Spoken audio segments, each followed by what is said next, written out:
市政稅改革嘅迫切性。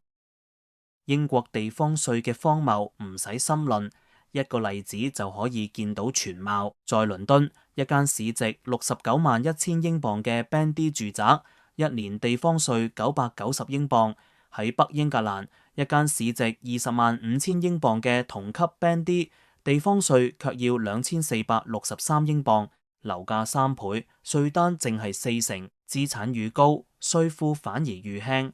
呢種倒置正係制度僵化30幾年嘅結果。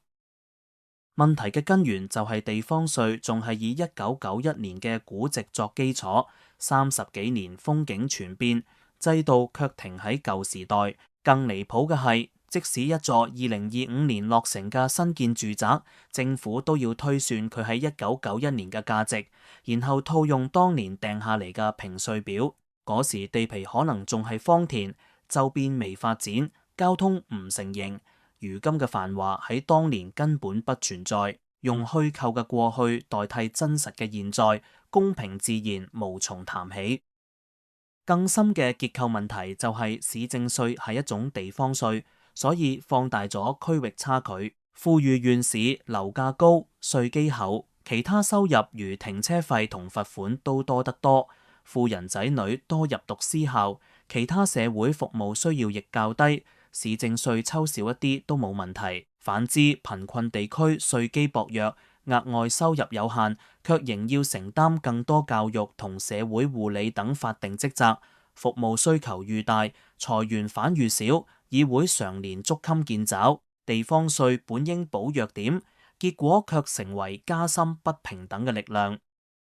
財政研究所 IFS 多年來不斷指出，現行制度既唔反映樓價，亦唔反映住戶嘅實際承擔能力。英格蘭同蘇格蘭30幾年從來唔敢重估，唯獨威爾斯喺2005年重新評估過一次，雖然唔完美，至少承認現實，邁出必要嘅一步。英格蘭就仲困喺1991年嘅影子入面，把落伍當成穩定。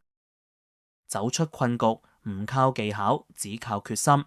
地方稅必須重估，讓稅基回到現代，令高價物業按價值承擔，讓低價物業免於被過時估值壓住。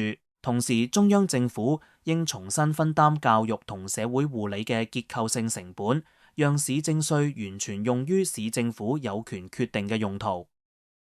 30幾年唔動，制度已經唔可以靠小修小補維持。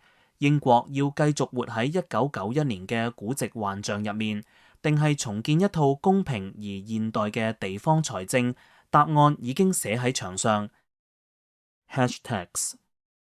如果你中意呢條影片，請按讚同訂閱胡思動明頻道。下次再見。